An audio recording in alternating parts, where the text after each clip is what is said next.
Hello everyone, जय हिंद। आज के इस वीडियो में हम बात करने जा रहे हैं एक फ्रेश टॉपिक के ऊपर जिसका नाम है रिफ्रैक्शन ऑफ लाइट। इससे पहले हमने क्या देखा था, तो हमने देखा था रिफ्लेक्शन ऑफ लाइट। हमने उसके अंदर सारा टॉपिक कवर किया, हर तरह का न्यूमेरिकल प्रॉब्लम भी देख रखा है।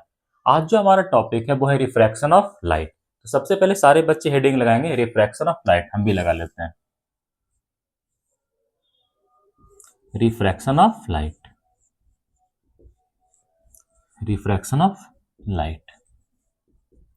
कोई पूछेगा रिफ्रैक्शन ऑफ लाइट क्या है? एक तरह का फेनोमेनन है जो कि लाइट की वजह से होता है। ये क्या है? Phenomenon. Phenomenon which occurs which occurs which occurs due to which occurs due to light. जो किसकी वजह से होता है? लाइट की वजह से होने वाला एक घटना है। जब हम रिफ्रैक्शन ऑफ लाइट पढ़ेंगे, इस समय हम लाइट को क्या मानेंगे? वेव मानेंगे या फिर पार्टिकल मानेंगे? तो ध्यान रखिएगा, जब हम रिफ्रैक्शन ऑफ लाइट पढ़ते हैं तो हम लाइट को वेव मान के चलते हैं। ध्यान रखना है। For this phenomenon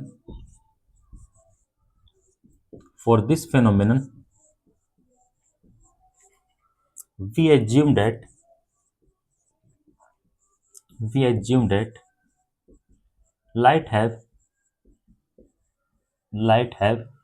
wave nature। हम ये एज्यूम करके चलेंगे कि लाइट के पास कौन सा नेचर होता है? वेव वाला नेचर होता है। इसके बाद एक पॉइंट हर बच्चे को पता होगा कि जो हमारा लाइट है वो हमेशा स्ट्रेट लाइन पाथ को क्या करता है? फॉलो करता है, वैक्यूम में या फिर किसी पार्टिकुलर मीडियम के अंदर। हमें क्या पता है? As we know that light always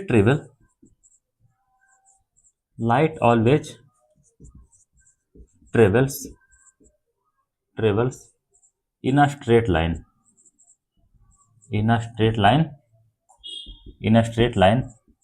और स्ट्रेट पाथ। ST का मतलब स्ट्रेट, और स्ट्रेट पाथ कहाँ? इन द वैक्यूम और इन एनी पार्टिकुलर मीडियम।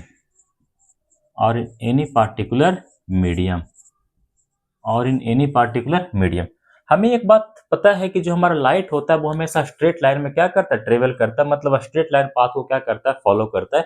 कहाँ फॉलो करता है? वैक्यूम के अंदर, साथ ही साथ किसी पार्टिकुलर मीडियम के अंदर। किसी पार्टिकुलर मीडियम का मतलब हो गया, हो सकता है रे ऑफ लाइट वाटर के अंदर जा रहा हो सकता है रे ऑफ लाइट ग्लास के अंदर जा रहा हो सकता है रे ऑफ लाइट केरोसिन ऑयल के अंदर जा रहा हो, कहीं भी जा सकता है। तो जो हमारा रे ऑफ लाइट होता है वो हमेशा स्ट्रेट लाइन पाथ को ही फॉलो करता है। कब फॉलो करेगा? जब वो वैक्यूम के अंदर ट्रेवल करेगा तब, जब वो एयर के अंदर ट्रेवल करेगा तब, या फिर किसी पार्टिकुलर मीडियम के अंदर ट्रेवल करेगा तब। कोई दिक्कत नहीं? यहाँ तक बिल्कुल नहीं। इसके बाद बात आता है कि इसका रिफ्रैक्शन ऑफ लाइट होता है क्या? तो आइए समझते हैं रिफ्रैक्शन ऑफ लाइट क्या होता है। एक फिगर बनाते हैं और सारे चीज को बहुत प्यार से समझेंगे।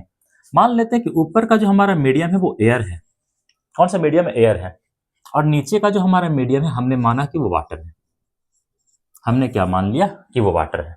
और ये वो सरफेस है जो कि दोनों मीडियम को आपस में क्या कर रहा है? सेपरेट कर रहा है। ये तुम्हारा क्या है? सरफेस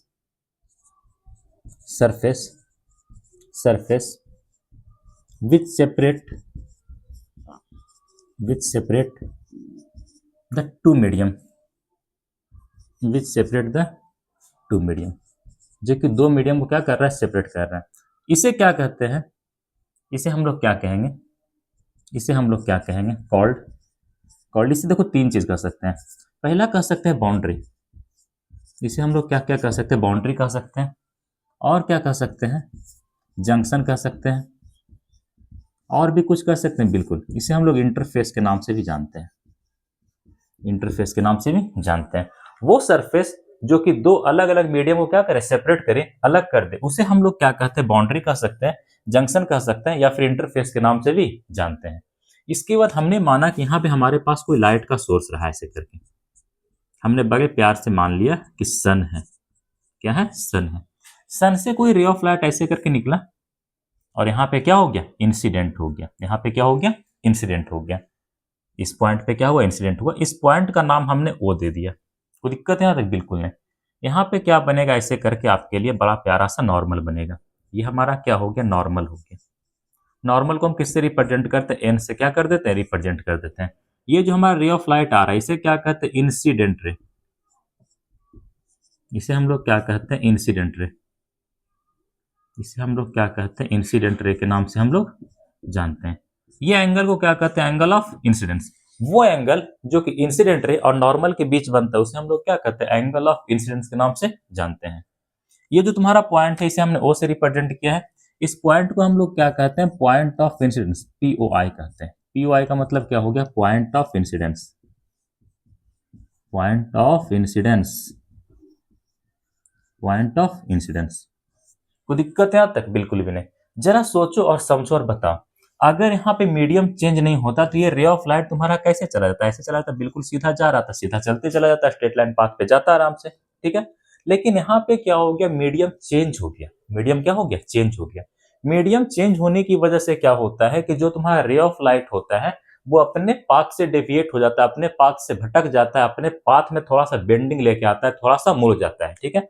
जो रे ऑफ लाइट ऐसे जाना चाहिए था वो अब बेचारा कुछ ऐसे चला गया, वो बेचारा कुछ ऐसे चला गया।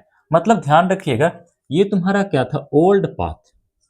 ये तुम्हारा क्या था, ओल्ड पाथ ऑफ इंसिडेंट रे। ओल्ड पाथ ऑफ इंसिडेंट रे। ओल्ड पाथ ऑफ इंसिडेंट रे। अगर मीडियम चेंज नहीं होता तो रे ऑफ लाइट ऐसे ही चला जाता, लेकिन मीडियम क्या हो गया, चेंज हो गया। इस वजह से जो तुम्हारा रे ऑफ लाइट है वो अपने पाथ से डेविएट हुआ, अपने पाथ से भटक गया, अपने पाथ में थोड़ा सा बेंडिंग लेके आया। कितना बेंडिंग लेके आया, यही इतना एंगल तो बेंडिंग लेके आया है। इतना क्या लेके आया है, बेंडिंग लेकर के आया है, ठीक है। जिस तरह से इसे हम एंगल ऑफ इंसिडेंस कह रहे थे उसी तरह से इस वाले एंगल को हम लोग क्या कहते हैं, एंगल ऑफ रिफ्रैक्शन कहते हैं। Not reflection, refraction. Not reflection, refraction. यहां पर जो तुम्हारा ये है, ये तुम्हारा क्या है, angle of incidence. Angle of incidence, angle of incidence. ये तुम्हारा क्या है, एंगल ऑफ रिफ्रैक्शन है। एंगल ऑफ रिफ्रैक्शन है। Angle of refraction. कोई दिक्कत है यहां तक, बिल्कुल भी नहीं, ठीक है। इसके बाद बात आता है कि सर यहाँ पे कुछ और ही पढ़ना है, बिल्कुल पढ़ना है, कहा नहीं पढ़ना है, ठीक है। ये जो तुम्हारा एंगल, इसे कहते हैं angle of deviation. Angle of deviation. जरा सोचो समझो और बताओ, ये तुम्हारा क्या हो गया, कहीं ना कहीं लाइट का न्यू पाथ हो गया। कहीं ना कहीं लाइट का कौन सा पाथ हो गया, न्यू पाथ हो गया। कहीं ना कहीं लाइट का कौन सा पाथ हो गया, न्यू पाथ हो गया। और इस रे ऑफ लाइट को हम क्या कहते हैं, रिफ्रैक्टेड रे। कौन सा रे, रिफ्रैक्टेड रे। इसे हम लोग क्या कहते हैं, रिफ्रैक्टेड रे के नाम से जानते हैं। कोई दिक्कत यहां तक, बिल्कुल भी नहीं। एंगल वाइज बेचारा कितना डेविएट हुआ, यही इतना तो डेविएट हुआ ना। एंगल वाइज कितना डेविएट हुआ, कितना अपने पाथ से भटका, कितना बेंडिंग आया, यही इतना आया, यही इतना है ना। इसे कहते हैं एंगल ऑफ डेविएशन। क्या कहते हैं, एंगल ऑफ डेविएशन। रिप्रेजेंट करते हैं ऐसे करके। इसे क्या कहते हैं, एंगल ऑफ डेविएशन। ये जो है इसे हमने क्या कहा, इसे हमने कहा angle of deviation. Angle of deviation. इसे हम लोग क्या कहते हैं, एंगल ऑफ डेविएशन के नाम से जानते हैं। एंगल ऑफ डेविएशन को और भी कई तरीके से रिप्रेजेंट करते हैं। इसे हम ऐसे भी लिख सकते हैं, डी लैम्बडा के नाम से भी रिप्रेजेंट करते हैं। इसे हम डी मिनिमम के नाम से भी रिप्रेजेंट करते हैं, डेविएशन मिनिमम कहते हैं इसको, ठीक है। लेकिन ज्यादातर यूज किसका करते हैं, इसी का यूज करते हैं। इसे हम लोग क्या पढ़ते हैं, इसे पढ़ते हैं डेल्टा। इसे क्या पढ़ते हैं, डेल्टा। तो एंगल ऑफ डेविएशन को किससे रिप्रेजेंट करते हैं, डेल्टा से हम लोग क्या करते हैं, रिप्रेजेंट करते हैं। ये किस चीज को रिप्रेजेंट कर रहा है, ये रिप्रेजेंट कर रहा है एंगल ऑफ डेविएशन को। एंगल ऑफ डेविएशन को, एंगल ऑफ डेविएशन को, एंगल ऑफ डेविएशन को। यहां पे कुछ डेफिनेशन आप लोग को ध्यान रखना चाहिए। आपसे पूछेगा कि एंगल ऑफ डेविएशन क्या होता है, कुछ नहीं होता है। रिफ्रैक्टेड रे और इंसिडेंट रे के पाथ के बीच का जो एंगल होता है उसे क्या कहते हैं, एंगल ऑफ डेविएशन। उसे क्या कहते हैं, एंगल ऑफ डेविएशन। कोई पूछेगा एंगल ऑफ डेविएशन क्या होता है, सिंपल कहिएगा, the angle, the angle which is, the angle which is present बोलो, या फिर कह सकते हो फॉर्म्ड, और formed between, between old path, old path of incident ray, incident ray and refracted ray and refracted ray and refracted ray and refracted ray called called called angle of deviation, called angle of deviation. यहां तक सारे बच्चे note करेंगे, फिर आगे चलते हैं।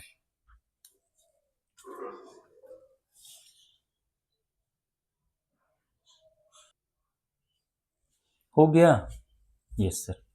चलो, तो एंगल ऑफ डेविएशन क्या होता है? कुछ नहीं होता है, वो एंगल जो किसके किसके बीच बना हो, ओल्ड पाथ ऑफ इंसिडेंट रे, मतलब ये वाला रे और ये तुम्हारा क्या है, रिफ्रैक्टेड रे, इन दोनों के बीच जो तुम्हारा एंगल बनता है उसे क्या कहता है, एंगल ऑफ डेविएशन। वही हमने डिफाइन किया है, the angle which is present और formed between old path of incident ray and refracted ray called angle of deviation. वो एंगल जो कि किसके किसके बीच बना हो, ओल्ड पाथ ऑफ इंसिडेंट रे और रिफ्रैक्टेड रे के बीच बनता है उसे क्या कहता है, एंगल ऑफ डेविएशन के नाम से जानते हैं। उसी तरह से वो एंगल जो इंसिडेंट रे और नॉर्मल के बीच बनता है उसे क्या कहते हैं, एंगल ऑफ इंसिडेंस। वो एंगल जो नॉर्मल और रिफ्रैक्टेड रे के बीच बनता है उसे एंगल ऑफ रिफ्रैक्शन कहते हैं। एंगल ऑफ डेविएशन को रिप्रेजेंट कैसे करते हैं, डेल्टा से रिप्रेजेंट किया जाता है, डी लैम्डा भी लिखते हैं, डी एम के नाम से भी क्या करते हैं, रिप्रेजेंट करते हैं। तो यहां तक सारे बच्चे नोट करेंगे, फिर आगे चलते हैं। हो गया? Yes sir. चलो आगे चलते हैं। बात आता है कि सर क्या यहाँ पे केवल और केवल रिफ्रैक्शन ही होता है? बिल्कुल नहीं, यहाँ पे रिफ्लेक्शन का भी घटना होता है। ऐसा बात तो है नहीं कि यहाँ से एक ही रे ऑफ लाइट आएगा। हमने माना कि यहाँ से 100 रे ऑफ लाइट आए, मतलब 100 रे ऑफ लाइट यहाँ से आता है। उसका मैक्सिमम हिस्सा क्या करता है, रिफ्रैक्शन करता है। क्या करेगा, रिफ्रैक्शन करेगा, मतलब दूसरे मीडियम के अंदर इंटर कर जाता है। जबकि एक छोटे से अमाउंट में रे ऑफ लाइट हो क्या होता है, रिफ्लेक्ट भी हो जाता है। मतलब अगर यहाँ से 100 रे ऑफ लाइट आया है तो लगभग 96 रे ऑफ लाइट क्या करते हैं, रिफ्रैक्शन वाले घटना को शो करते हैं। जबकि 3 to 4 रे ऑफ लाइट क्या करता है, रिफ्लेक्ट हो जाता है। मतलब कुछ रे ऑफ लाइट ऐसे करके इधर भी क्या कर रहा होगा, जा रहा होगा। कोई दिक्कत यहाँ तक? बिल्कुल भी नहीं। तो बात आता है कि सर हम यहाँ पे रिफ्लेक्शन वाले घटना को क्यों नहीं जज करते हैं? क्यों करेंगे भाई, उसका संख्या बहुत कम है, बहुत थोड़ा सा हो रहा है, इसलिए उसे हम क्या करते हैं, जज नहीं करते हैं। तो ध्यान रखिए, आपसे बहुत अच्छा सवाल पूछा जा सकता है, क्या रिफ्रैक्शन वाले घटना के दौरान केवल और केवल रिफ्रैक्शन होता है? बिल्कुल नहीं, रिफ्रैक्शन वाले घटना के दौरान रिफ्लेक्शन ऑफ लाइट भी होता है। ठीक है, तो हमने उसको क्यों नहीं जज किया भाई? तो सिंपल कहना है कि हो सकता है यहां से काफी सारे रे ऑफ लाइट आ रहे होंगे। हमने माना कि 100 रे ऑफ लाइट आ रहा है, उसका लगभग 96% रे ऑफ लाइट क्या करता है, रिफ्रैक्शन वाले घटना को शो करता है। जबकि 4% रे ऑफ लाइट क्या करता है, रिफ्लेक्शन वाले घटना को शो करता है। रिफ्लेक्शन वाले घटना को शो करने वाला जो रे ऑफ लाइट है उसका संख्या बहुत कम है, इसीलिए यहाँ पे हम रिफ्लेक्शन वाले घटना को जज नहीं करते, उसे नेग्लेक्ट कर देते हैं। क्या कर देते हैं, नेग्लेक्ट कर देते हैं। इसके बाद हम डिफाइन करेंगे रिफ्रैक्शन ऑफ लाइट को। किसको डिफाइन करेंगे, रिफ्रैक्शन ऑफ लाइट को। कहा जाता है when ray of light goes from one medium to another medium, जब रे ऑफ लाइट किसी एक मीडियम से दूसरे मीडियम में क्या होता है, जाता है, तो रे ऑफ लाइट अपने पाथ से डेविएट हो जाता है, अपने पाथ से भटक जाता है, अपने पाथ में थोड़ा सा बेंडिंग लेकर के आ जाता है, और इसी घटना को हम रिफ्रैक्शन ऑफ लाइट के नाम से जानते हैं। बेंडिंग कहां पे होता है, तो सरफेस पे। बेंडिंग कहां पे होता है, सरफेस पे। बेंडिंग कहां पे होता है, सरफेस पे। एक बार जब तुम्हारा रे ऑफ लाइट दूसरे मीडियम में एंटर कर जाता है तो रे ऑफ लाइट फिर से स्ट्रेट लाइन पाथ को क्या करता है, फॉलो करता है। पहले भी स्ट्रेट लाइन पाथ को फॉलो कर रहा है, बेंडिंग हुआ कहां, केवल और केवल सरफेस पे, केवल और केवल सरफेस पे। एक बार जब वो सरफेस को क्रॉस करके दूसरे मीडियम में चला जाता है तो फिर से उसका पाथ कैसा हो जाता है, स्ट्रेट लाइन पाथ ही हो जाता है। कोई दिक्कत है यहां तक? बिल्कुल भी नहीं। इधर वाले चीजों को इरेज करते हैं, फिर आगे चलते हैं। ये तुम्हारा क्या होता है, बाउंड्री क्या होता है, जंक्शन क्या होता है, इंटरफेस क्या होता है, हमने समझा दिया। वो सरफेस जो कि दो अलग अलग मीडियम को क्या करे, सेपरेट कर दे, अलग कर दे, उसे क्या कहते हैं, बाउंड्री कह दो, जंक्शन कह दो, या फिर क्या कह दो, इंटरफेस के नाम से भी जानते हैं। तो इसे इरेज करते हैं, फिर आगे चलते हैं।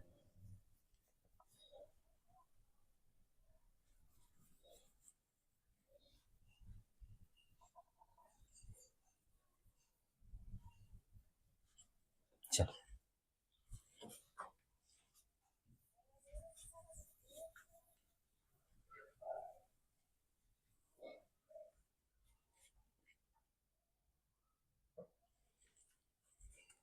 रिफ्रैक्शन ऑफ लाइट क्या होता है, वेन रे ऑफ लाइट, वेन रे of light goes from goes from one medium one medium to another medium, then they deviate or bends from its own path. Then they deviate or bends from its own path. Its own path. This phenomenon of light, this phenomenon of light, this phenomenon of light are known as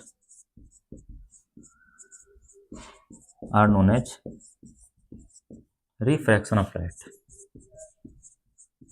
Are known as refraction of light. कोई दिक्कत है यहां तक? बिल्कुल भी नहीं। ध्यान रखिएगा, बेंडिंग कहां पे होता है? केवल और केवल सरफेस के ऊपर। किसके ऊपर? केवल और केवल सरफेस के ऊपर। एक बार जब रे ऑफ लाइट दूसरे मीडियम के अंदर इंटर कर जाता है तो वो फिर से क्या हो जाता है? स्ट्रेट लाइन पाथ को फॉलो करना शुरू कर देता है। ठीक है, ध्यान रखिएगा। Here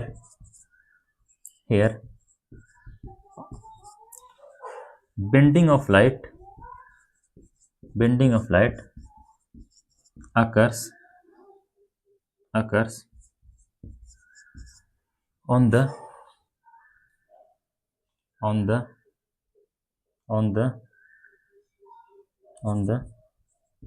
surface which separate the two medium. We can also say that, हम ये भी कह सकते हैं, we can also say that refraction, या फिर we can also say that bending of light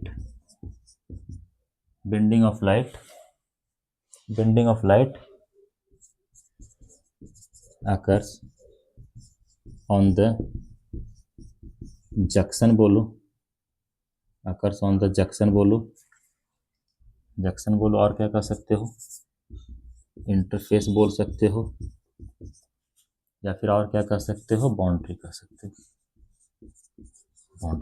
हो। कोई दिक्कत यहां तक? ये जो फेनोमेनन है कि जब रे ऑफ लाइट एक मीडियम से दूसरे मीडियम में जाएगा तो वो अपने पाथ से भटक जाएगा, अपने पाथ से डेविएट हो जाएगा, अपने पाथ से थोड़ा सा मुड़ जाएगा। इसी घटना को रिफ्रैक्शन ऑफ लाइट के नाम से जानते हैं। ठीक है, बेंडिंग होता है कहां? सरफेस पे। उस सरफेस के ऊपर बेंडिंग होता है जो सरफेस दो अलग अलग मीडियम को सेपरेट कर रहा होता है। हम ऐसा भी कह सकते हैं कि बेंडिंग कहां पे होगा? तो जंक्शन पे होगा, इंटरफेस पे होगा, या फिर कहां पे होगा? बाउंड्री पे होगा। एक बार जब रे ऑफ लाइट सरफेस को क्रॉस कर जाएगा तो रे ऑफ लाइट फिर से किसको फॉलो करता है? स्ट्रेट लाइन पाथ को ही फॉलो करता है। कोई दिक्कत है यहां तक? है ना? इसको भी कहीं लिखते हैं, ऊपर का इरेज करते हैं।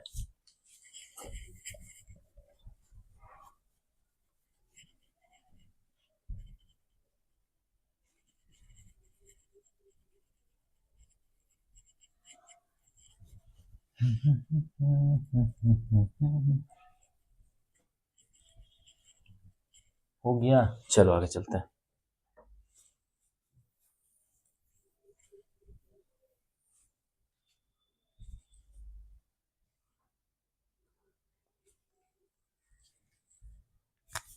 अगला समझिएगा।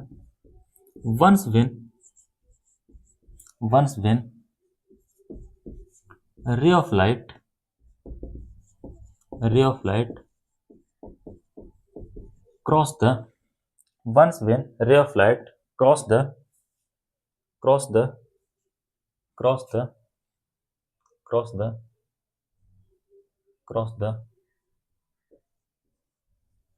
boundary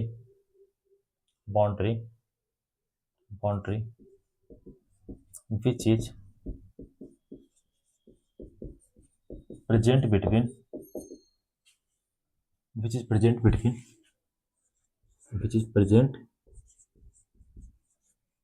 between two medium,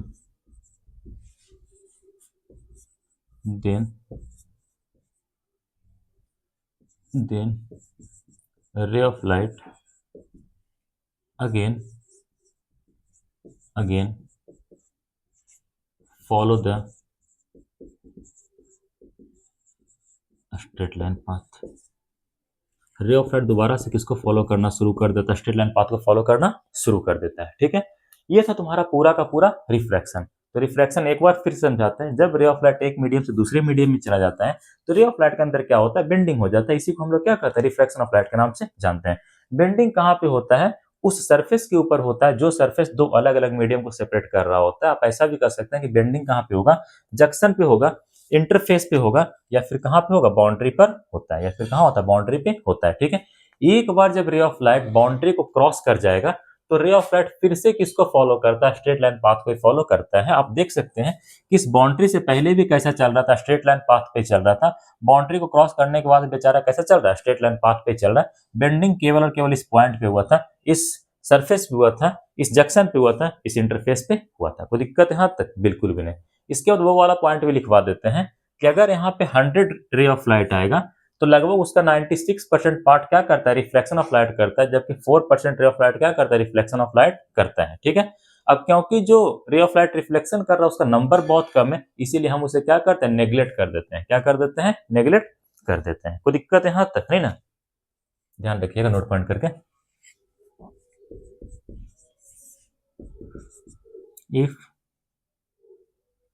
if we consider that if we consider that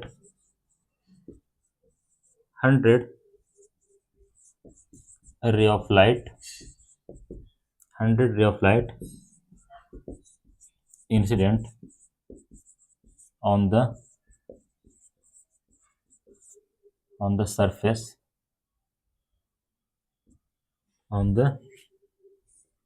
surface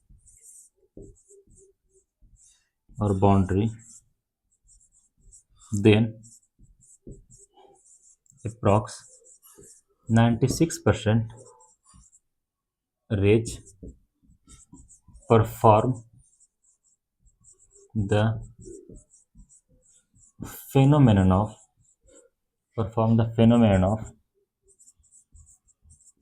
refraction of light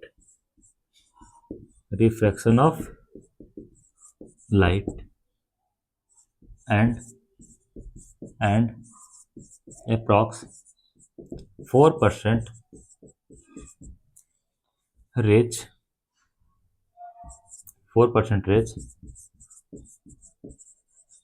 perform the phenomenon of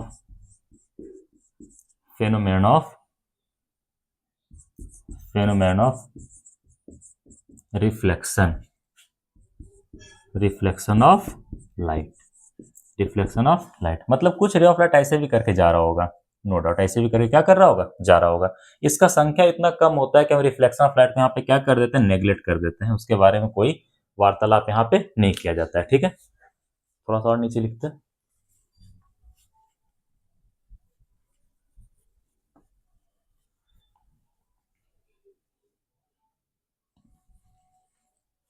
हम ये भी कह सकते हैं,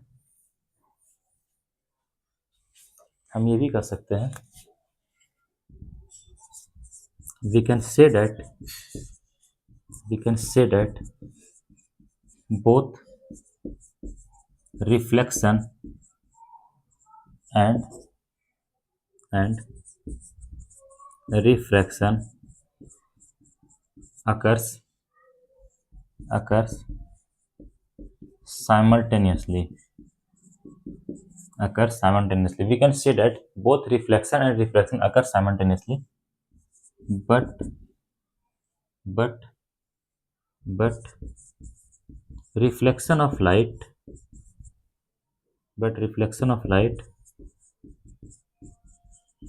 occurs in a little amount,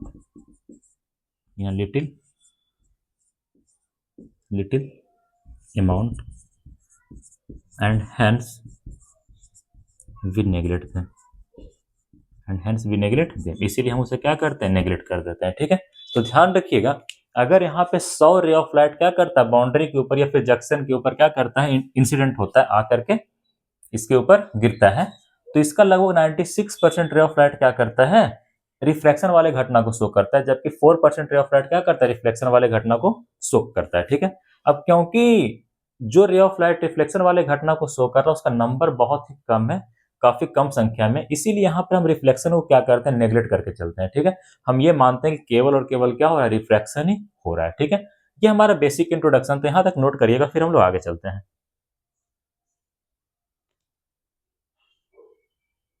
हो गया, चलो एक बार कैमरा भी थोड़ा चेक कर लिया जाए।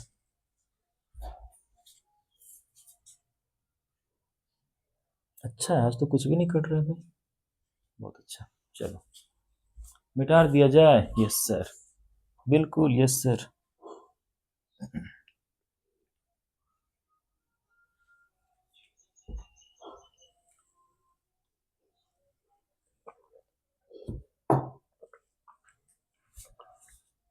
हो गया, चलो ये सब पूरा इरेज करते हैं।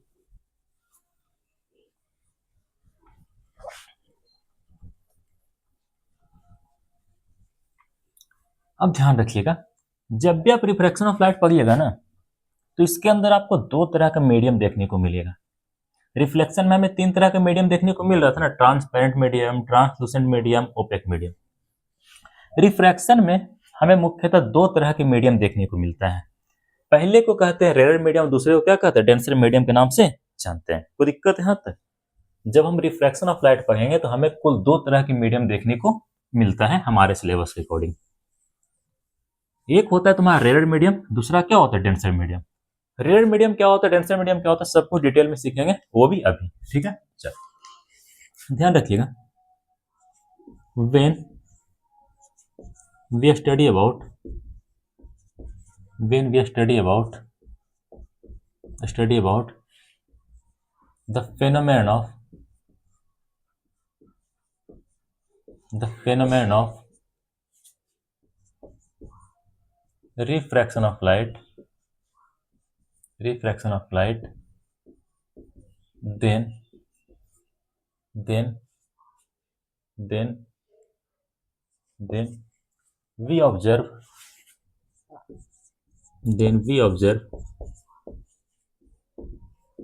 mainly two types of medium,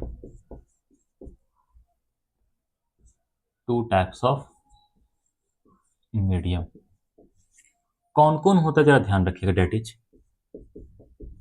is a में ध्यान रखना है रेयर मीडियम। ए में किसके बारे में ध्यान रखना है, रेयर मीडियम। क्या होता है सब कुछ सीखेंगे। रेयर मीडियम, रेयर मीडियम को और क्या कहते हैं, ऑप्टिकली रेयर मीडियम भी कहते हैं। दूसरा आपका क्या होता है, डेंसर मीडियम। दूसरा क्या होता है, डेंसर मीडियम।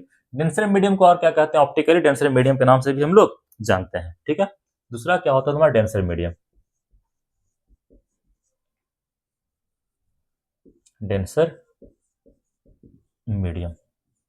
इसे हम लोग और क्या कहते हैं, ऑप्टिकली डेंसर मीडियम। इसे हम लोग और क्या कहते हैं, ऑप्टिकली डेंसर मीडियम के नाम से भी जानते हैं। बात आता है कि सर रेयर मीडियम क्या होता है और बात आता है कि डेंसर मीडियम क्या होता है। ध्यान रखिएगा, कोई वैसा मीडियम जिसमें रे ऑफ लाइट क्या हो, मैक्सिमम हो, जिसमें रे ऑफ लाइट का जो स्पीड हो वो कैसा हो, मैक्सिमम हो, उसे हम लोग रेयर मीडियम के नाम से जानते हैं। तो ध्यान रखिएगा, रेयर मीडियम क्या होता है, रेयर मीडियम। कोई पूछेगा रेयर मीडियम क्या होता है या फिर ऑप्टिकली रेयर मीडियम क्या होता है, सिंपल बताना है, वैसा मीडियम जिसमें रे ऑफ लाइट का जो स्पीड हो वो कैसा हो, मैक्सिमम हो, उसे क्या कहते हैं, रेयर मीडियम के नाम से जानते हैं। ठीक है, those medium in which speed of light is maximum और faster such medium are known as rare medium. उसे हम लोग क्या कहते हैं, रेयर मीडियम के नाम से जानते हैं। एग्जाम्पल के तौर पे तुम एक ध्यान रखना, एयर। क्या ध्यान रखना है, एयर तुम्हारा किसका एग्जाम्पल होता है, रेयर मीडियम के एग्जाम्पल होते हैं। कोई दिक्कत यहाँ तक, बिल्कुल भी नहीं। ठीक है, इसके बाद बात आता है कि डेंसर मीडियम क्या होता है। तो ध्यान रखिएगा, वो मीडियम जिसमें स्पीड ऑफ लाइट मैक्सिमम हो, फास्टर हो, उसे क्या कहते हैं, रेयर मीडियम के नाम से जानते हैं। ठीक उसी तरह से अगर तुम बात करोगे डेंसर मीडियम का, किसका बात करोगे, डेंसर मीडियम का बात करोगे, ठीक है, तो वो मीडियम जिसमें स्पीड ऑफ लाइट क्या हो, मिनिमम हो या फिर स्लोअर हो, जिसमें स्पीड ऑफ लाइट क्या हो, मिनिमम हो या फिर क्या हो, स्लोअर हो, उसे हम लोग डेंसर मीडियम के नाम से जानते हैं। Those medium those medium in which speed of light is minimum or slower such medium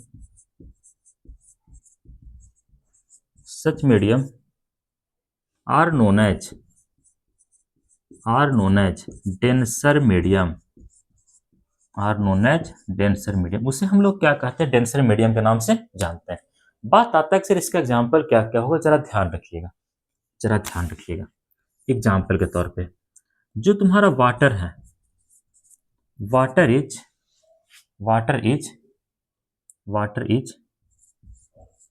denser then air.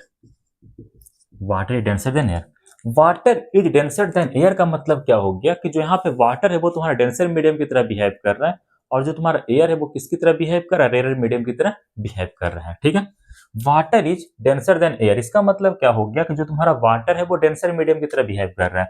जो तुम्हारा यहाँ पे वाटर है वो किसकी तरह बिहेव कर रहा है, वाटर किसकी तरह बिहेव कर रहा है, डेंसर मीडियम की तरह। और जो तुम्हारा एयर है वो बेचारा किसकी तरह बिहेव कर रहा है, रेयर मीडियम की तरह। किसकी तरह, रेयर मीडियम की तरह। ठीक है, इसका मतलब क्या हो, इस स्टेटमेंट को देख करके तुम क्या लिख सकते हो, इस स्टेटमेंट को देख करके हम ये लिख सकते हैं बाबू कि जो हमारा स्पीड ऑफ लाइट है वो एयर के अंदर ज्यादा होगा, किसके तुलना में, वाटर के तुलना में। या फिर ऐसा कह सकते हैं कि जो स्पीड ऑफ लाइट होगा वो वाटर के अंदर कम होगा, किसके तुलना में, एयर के तुलना में। इस स्टेटमेंट को देखकर क्या क्या लिख सकते हैं, स्पीड ऑफ लाइट क्या लिख सकते हैं, इट मीन्स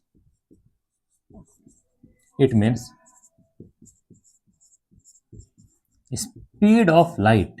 इसका मतलब क्या होता है, speed of light in water is lesser than air. या फिर और क्या लिख सकते हैं, या फिर कह सकते हैं speed of light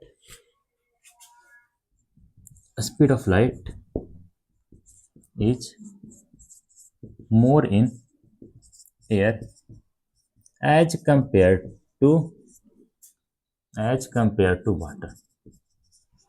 to water. ये छोटा सा स्टेटमेंट हमें यही कहना चाहता है कि जो तुम्हारा स्पीड ऑफ लाइट है वाटर के अंदर वो कम है, किसके तुलना में, एयर के तुलना में। या फिर कह सकते हैं कि जो स्पीड ऑफ लाइट है वो एयर में ज्यादा है, किसके तुलना में, वाटर के तुलना में।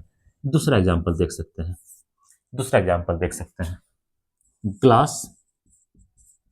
Glass is denser than water. इस स्टेटमेंट का मतलब क्या हुआ, glass is denser than water. इसका मतलब क्या हो गया कि जो तुम्हारा ग्लास है वो किसकी तरह बिहेव कर रहा है, तो डेंसर मीडियम की तरह। किसकी तरह बाबू, डेंसर मीडियम की तरह बिहेव कर रहा है। और जो तुम्हारा वाटर है यहाँ पे वो किसकी तरह बिहेव कर रहा है, रेयर मीडियम की तरह। किसकी तरह, रेयर मीडियम की तरह। इस स्टेटमेंट का मतलब क्या है कि जो स्पीड ऑफ लाइट होगा वाटर में ज्यादा होगा, किससे, ग्लास से। ठीक है, इसका मतलब क्या है, speed of light in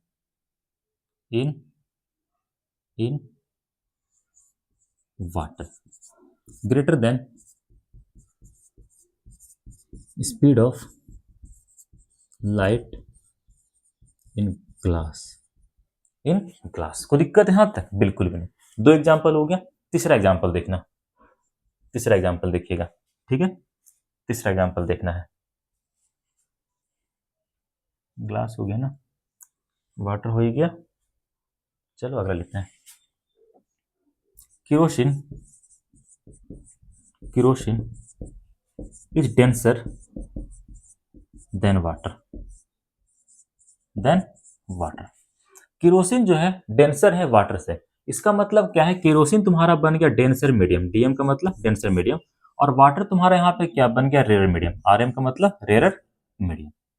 RM का मतलब क्या हो गया, रेयर मीडियम। कोई दिक्कत है यहाँ तक? बिल्कुल भी नहीं। आगे चलते हैं। इसका मतलब क्या हो गया कि जो स्पीड ऑफ लाइट होगा वाटर के अंदर वो ज्यादा होगा, किससे, केरोसिन से। इसका मतलब क्या हो गया, speed of light in water, in water, in water is more than speed of light in kerosene, in kerosene. ये तुम्हारा कुछ एग्जांपल है। एक एग्जांपल और देख लो, एक एग्जांपल और देख लो। जो तुम्हारा डायमंड होता है वो ग्लास से भी ज्यादा डेंसर होता है। जो तुम्हारा डायमंड, हीरा जो होता है ना, वो ग्लास से भी ज्यादा डेंसर होता है। Diamond, diamond is more denser, is more denser then glass. Diamond is more denser then glass, diamond is more denser then glass. इसका मतलब क्या हो गया, जो स्पीड ऑफ लाइट होगा वो ग्लास के अंदर ज्यादा हो, किसके तुलना में, डायमंड की तुलना में। कहें कि डायमंड तुम्हारा क्या है, डेंसर है। डेंसर का मतलब क्या हो गया, डायमंड यहाँ पे डेंसर मीडियम की तरह बिहेव कर रहा है, और ये किसकी तरह बिहेव कर रहा है, तो रेयर मीडियम की तरह बिहेव कर रहा है। तो इसका मतलब क्या हो गया, speed of light, speed of light in glass, in glass is more than speed of light in diamond, in diamond etc. इस तरह से और भी कई सारे एग्जांपल हो सकते हैं, बहुत सारे एग्जांपल हो सकते हैं। तो पूछेगा कि जब हम रिफ्रैक्शन ऑफ लाइट पढ़ रहे हैं तो इसके अंदर हमें कितने तरह के मीडियम देखने को मिलेंगे, दो तरह के। रेयर मीडियम को और क्या कह सकते हैं, ऑप्टिकली रेयर मीडियम के नाम से भी जानते हैं। दूसरा क्या होता है तुम्हारा, डेंसर मीडियम। डेंसर मीडियम को और क्या कहते हैं, ऑप्टिकली डेंसर मीडियम के नाम से भी जानते हैं। बात आता है कि सर ये रेयर मीडियम क्या होता है। वैसा मीडियम जिसके अंदर स्पीड ऑफ लाइट क्या हो, मैक्सिमम हो, जिसके अंदर स्पीड ऑफ लाइट तेजी से चल सके, उसे क्या कहते हैं, रेयर मीडियम के नाम से जानते हैं। एक एग्जांपल ध्यान रखिएगा, एयर। एयर तुम्हारा बहुत अच्छा एग्जांपल होता है किसका, रेयर मीडियम का। इसके बाद बात करते हैं डेंसर मीडियम का। वैसा मीडियम जिसमें स्पीड ऑफ लाइट मिनिमम हो, या फिर वैसा मीडियम जिसमें स्पीड ऑफ लाइट क्या हो, धीमा हो। कैसा हो, धीमा हो। वैसा मीडियम जिसमें स्पीड ऑफ लाइट मिनिमम हो, या फिर वैसा मीडियम जिसमें स्पीड ऑफ लाइट कैसा हो, धीमा हो, उसे हम लोग डेंसर मीडियम के नाम से जानते हैं। एग्जाम्पल के तौर पर हमने काफी सारे एग्जाम्पल लिखा है। Water is denser then air. Water is denser than, water is denser then air का मतलब क्या हो गया कि जो यहाँ पे तुम्हारा वाटर है वो डेंसर मीडियम है, और जो तुम्हारा एयर है वो क्या है, रेयर मीडियम है। इसका मतलब क्या है कि जो स्पीड ऑफ लाइट होगा एयर के अंदर वो ज्यादा होगा, किससे, वाटर से। या फिर दूसरे शब्दों में कह सकते हैं कि जो स्पीड ऑफ लाइट होगा वाटर के अंदर वो कम होगा, किसके तुलना में, एयर के तुलना में। ठीक है।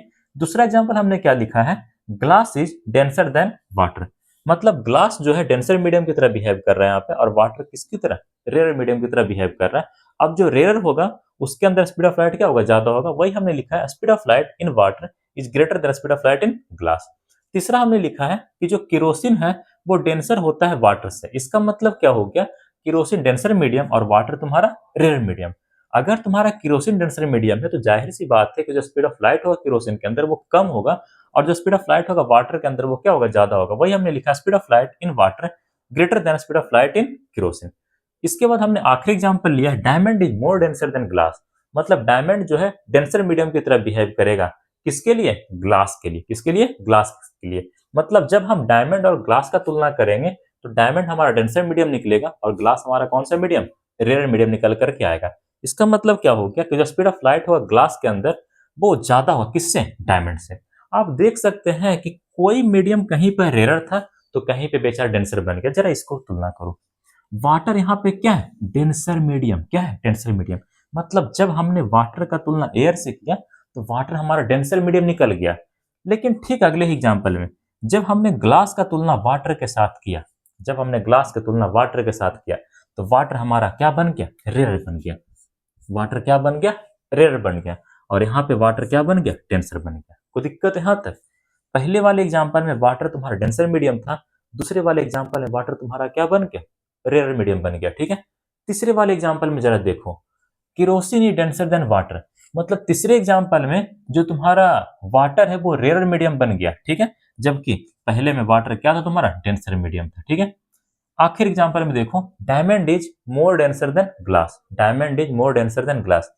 इसका मतलब क्या है कि डायमंड यहाँ पे डेंसर मीडियम की तरह बिहेव कर रहा है और ग्लास यहाँ पे किसकी तरह, रेयर मीडियम की तरह बिहेव कर रहा है। जरा सोच के बताओ, यहाँ पर जो तुम्हारा ग्लास है, यहाँ पर जो तुम्हारा क्या है, ग्लास है, वो रेयर मीडियम, जबकि यहाँ पर ग्लास तुम्हारा किसकी तरह बिहेव कर रहा है, डेंसर मीडियम की तरह बिहेव कर रहा है। मेरा कहने का मतलब, समझाने का मतलब बस इतना है कि कोई मीडियम को हम ना ही तो रेयर मीडियम कह सकते हैं, किसी मीडियम को हम ना ही तो क्या कह सकते हैं, डेंसर मीडियम कह सकते हैं। हम किसी मीडियम को रेयर या किसी मीडियम को डेंसर तभी कह सकते हैं जब हम ये देखेंगे कि उसके सामने कौन सा मीडियम रखा गया है, मतलब कंपेयर किसके साथ किया गया है, ठीक है। जैसे वाटर का एयर के साथ कंपेयर कर दिया गया तो वाटर तुम्हारा डेंसर मिल गया, जबकि उसी वाटर का तुलना जब ग्लास के साथ किया गया तो वाटर क्या हो गया, रेयर हो गया। वही हम समझाना चाह रहे हैं कि दुनिया के अंदर कोई भी मीडियम को हम ना ही तो रेयर मीडियम कह सकते हैं, ना ही तो उसे हम डेंसर मीडियम कह सकते हैं। किसी मीडियम को रेयर या किसी मीडियम को हम डेंसर तभी कहेंगे जब हम ये देखेंगे कि उसके सामने कौन सा मीडियम रखा हुआ है, मतलब कंपेयर करके ही पता चलता है कि कौन सा मीडियम रेयर है और कौन सा मीडियम तुम्हारा क्या है, डेंसर है। तो यहाँ तक नोट करिएगा, फिर हम लोग आगे चलते हैं, ठीक है। एक बार कैमरा चेक कर लेते हैं।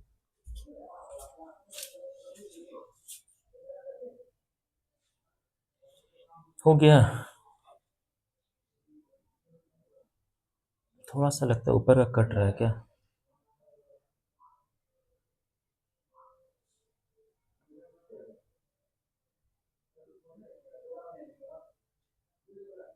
अब ठीक होगा।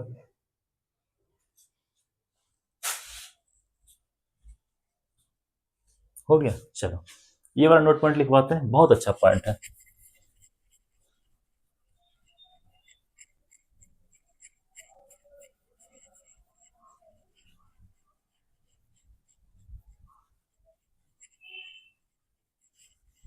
एकदम हिंदी में लिखवाते हैं, व्हाट्सएप लैंग्वेज में। थोड़ा सा पानी पी लेते पहले। हो गया, यस सर। चलो, तो अभी हमने क्या बताया कि दुनिया के अंदर कोई भी मीडियम ना ही तो रेयर है ना ही तो डेंसर है।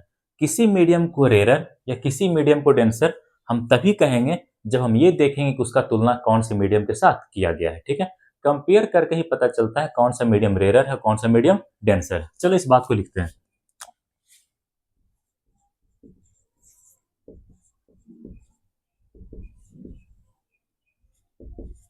दुनिया के अंदर दुनिया के अंदर हम किसी भी मीडियम को किसी भी मीडियम को किसी मीडियम को ना ही तो रेयर मीडियम कह सकते हैं, ना ही तो रेयर मीडियम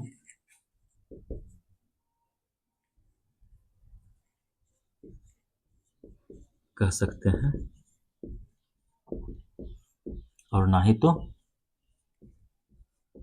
तो डेंसर मीडियम कह सकते हैं, कह सकते हैं। हम किसी मीडियम को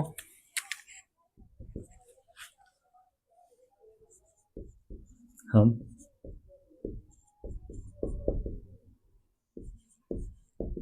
किसी भी मीडियम को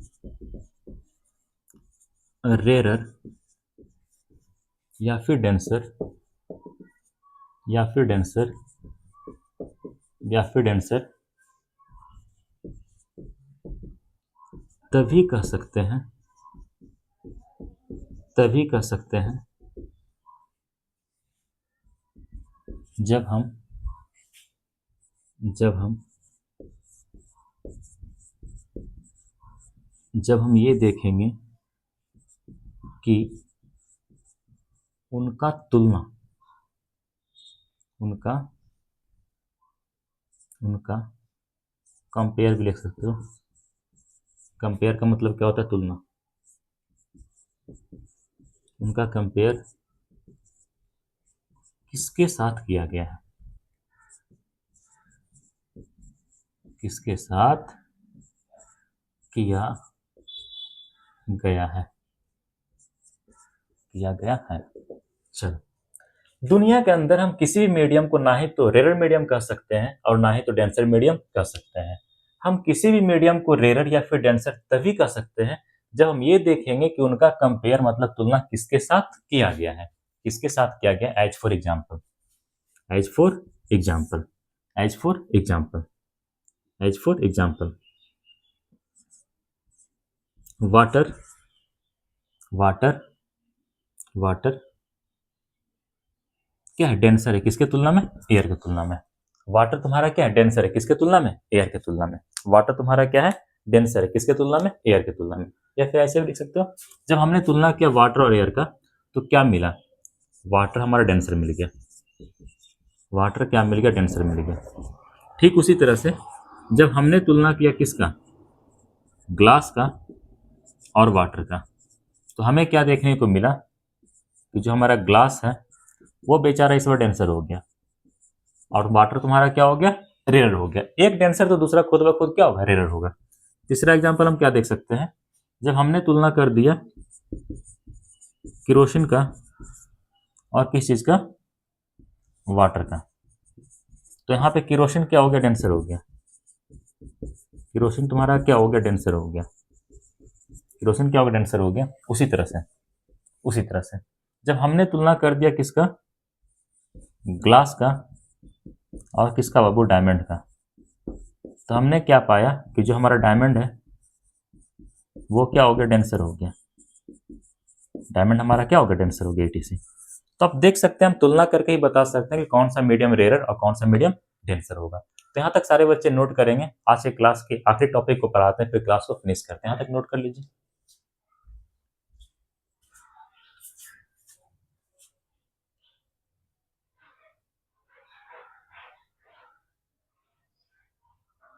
हो गया? Yes sir. चलो,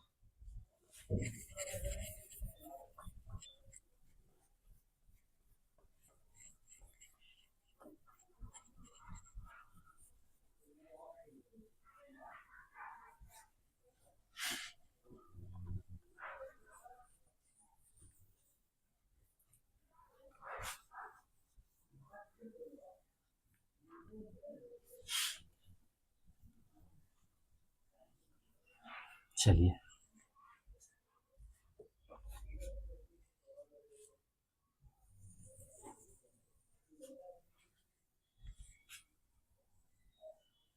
चलिए, एक आप लोग टर्म पढ़े होंगे डेंसिटी। क्या पढ़े होंगे? डेंसिटी।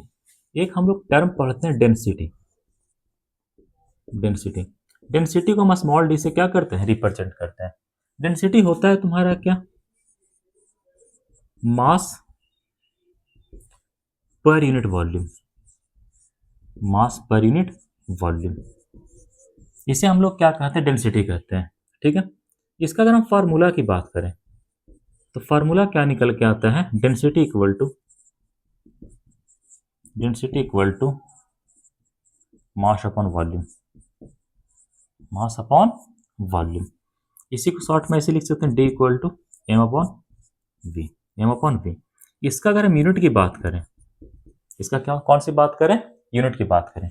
ऊपर मास एक यूनिट का हो किलोग्राम, वॉल्यूम का मीटर क्यूब, केजी पर मीटर क्यूब, केजी पर मीटर क्यूब। कोई दिक्कत है यहाँ तक? बिल्कुल भी नहीं। ठीक है, ध्यान रखिएगा, ये जो तुम्हारा डेंसिटी है, नॉर्मल डेंसिटी की बात करें या फिर मास डेंसिटी की बात करें, इस डेंसिटी का ऑप्टिकल डेंसर मीडियम से कोई लेना देना नहीं है। कोई लेना देना नहीं है। कोई बच्चा ऐसा कॉन्सेप्ट ना बना ले कि जिसका डेंसिटी हाई होता है, कौन सा डेंसिटी? मास डेंसिटी, वो ऑप्टिकल डेंसर मीडियम होगा, ऐसा कोई जरूरी नहीं है। तो ध्यान रखिएगा, मेरा समझाने का मतलब बस इतना है, इतना है। नॉर्मल डेंसिटी इसको कह रहे हो, नॉर्मल डेंसिटी या फिर मास डेंसिटी। मास, मास डेंसिटी, मास डेंसिटी का मतलब क्या हो गया? Mass per unit volume. Mass density का मतलब क्या हो गया, mass per unit volume, per unit volume is never, normal density और मास डेंसिटी का मतलब क्या हो गया, mass per unit volume is never related, related with with with denser medium, या फिर कह सकते हैं optically denser medium, optically denser medium, optically denser medium. कोई दिक्कत है यहाँ तक? बिल्कुल भी नहीं। ठीक है, चलो देखो समझना, जो तुम्हारा ऑप्टिकल डेंसर मीडियम होता है उससे मास डेंसिटी से कोई लेना देना नहीं है, उससे नॉर्मल डेंसिटी से कोई लेना देना नहीं है। ठीक है, ऐसा संभव है, ऐसा संभव है कि किसी का मास डेंसिटी हाई हो और वो मीडियम रेयर निकल जाए, ऐसा भी संभव है किसी का मास डेंसिटी लो हो और वो क्या निकल जाए, डेंसर निकल जाए। कोई दिक्कत यहाँ तक नहीं ना? We can never, we can never say that, say that, say that if any medium have high, high mass density, mass density, then then then then the medium will be denser। हम ऐसा कभी नहीं कह सकते हैं कि अगर किसी मीडियम का मास डेंसिटी हाई है तो वो मीडियम क्या होगा, डेंसर होगा, वो मीडियम क्या होगा, डेंसर होगा। As for example, as for example, as for example, जो तुम्हारा वाटर है, वाटर का मास डेंसिटी, वाटर का मास डेंसिटी ज्यादा है किससे, किरोसिन ऑयल से।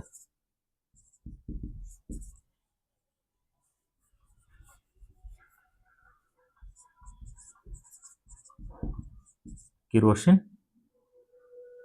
किरोसिन ऑयल के मास डेंसिटी से, किरोसिन ऑयल के मास डेंसिटी से। इसका मतलब क्या है, इसका मतलब क्या है कि जो तुम्हारा किरोसिन ऑयल है वो लाइटर है किसके तुलना में, वाटर की तुलना में। किरोसिन ऑयल वाटर की तुलना में क्या है, हल्का है। ठीक है, इसका मतलब क्या है, it means, it means kerosene oil is lighter,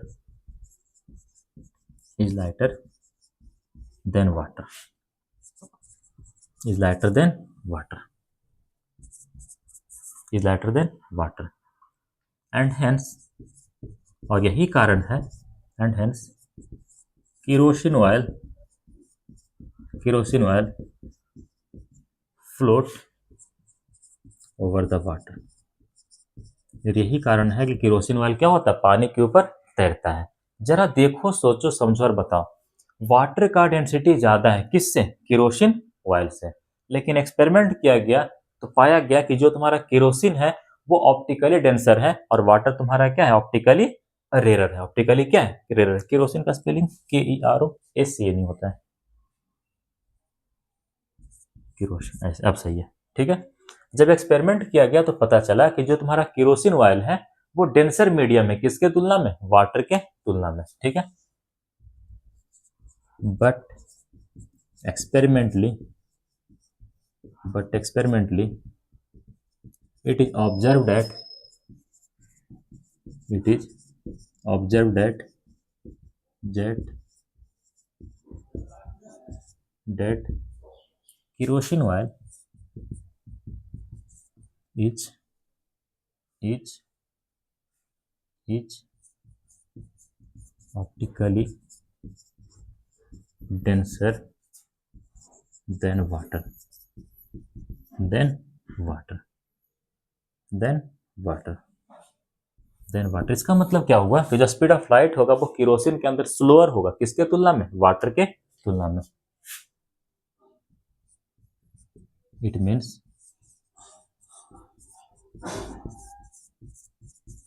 speed of light in kerosene oil in kerosene oil is slower then water, slower then water. इतना पॉइंट आप लोग घर से पढ़ के आइएगा। एक बार इसको फिर से एक्सप्लेन करते हैं, समझाते हैं, फिर क्लास को खत्म करते हैं, ठीक है। हमने क्या पढ़ा डेंसिटी के बारे में। डेंसिटी क्या होता है? मास पर यूनिट वॉल्यूम। फार्मूला क्या होता है? मास अपॉन वॉल्यूम। यूनिट क्या होता है? केजी पर मीटर क्यूब। इस वाले डेंसिटी को ऑप्टिकली डेंसर मीडियम से कोई लेना देना नहीं है। ऐसा कोई कॉन्सेप्ट आप लोग अपने मन में मत बना लीजिएगा कि जिसका मास डेंसिटी ज्यादा होता है, मास पर यूनिट वॉल्यूम ज्यादा होता है, वो तुम्हारा डेंसर मीडियम होता है। ऐसा कोई जरूरी नहीं है। देखा गया कि जो तुम्हारा वाटर का मास डेंसिटी होता है, मास पर यूनिट वॉल्यूम वाला डेंसिटी होता है, वो ज्यादा होता है किससे? केरोसिन से। इसका मतलब पता है क्या है? कि जो तुम्हारा केरोसिन ऑयल है वो हल्का होता है, लाइटर होता है, किसके तुलना में? वाटर की तुलना में। यही कारण है कि जो तुम्हारा केरोसिन ऑयल है वो पानी के ऊपर तैरता है, फ्लोट करता है, ठीक है। लेकिन एक्सपेरिमेंटली देखा गया कि जो तुम्हारा केरोसिन ऑयल है वो ऑप्टिकली डेंसर मीडियम है। ऑप्टिकली डेंसर है किसके तुलना में? वाटर के तुलना में। ऑप्टिकली डेंसर का मतलब क्या हुआ कि जो स्पीड ऑफ लाइट होगा केरोसिन ऑयल के अंदर, वो क्या होगा? कम होगा। किसके तुलना में? वाटर के तुलना में। जरा सोचिए, जो मास डेंसिटी था वो वाटर का ज्यादा था, तो होना क्या चाहिए था कि वाटर तुम्हारा डेंसर मीडियम की तरह बिहेव करना चाहिए था, लेकिन ऐसा नहीं हुआ। वाटर का मास डेंसिटी ज्यादा है, लेकिन केरोसिन का क्या है? ऑप्टिकली डेंसर वो ज्यादा है। वाटर का मास डेंसिटी भले ही ज्यादा है, लेकिन ऑप्टिकली डेंसर मीडियम कौन है? केरोसिन ऑयल है। तो इस तरह का कॉन्सेप्ट कभी कोई बच्चा नहीं बनाएगा कि जिसका मास डेंसिटी ज्यादा होता है वो तुम्हारा ऑप्टिकली डेंसर मीडियम होता है। ये सरासर झूठ है, गलत है। तो यहाँ तक सारे बच्चे पढ़ के आएंगे। अगले क्लास में पढ़ाएंगे कि जो तुम्हारा ऑप्टिकली डेंसर मीडियम है, ऑप्टिकली रेयर मीडियम, ये किन चीजों पे डिपेंड करता है, ठीक है। हम कैसे कहते हैं कि ये मीडियम तुम्हारा ऑप्टिकली रेयर है, ये मीडियम तुम्हारा ऑप्टिकली डेंसर है। तो यहाँ तक रिवाइज करके आइएगा, पढ़ के आइएगा। मिलते हैं अगले क्लास में, तब तक के लिए ऑल द वेरी बेस्ट।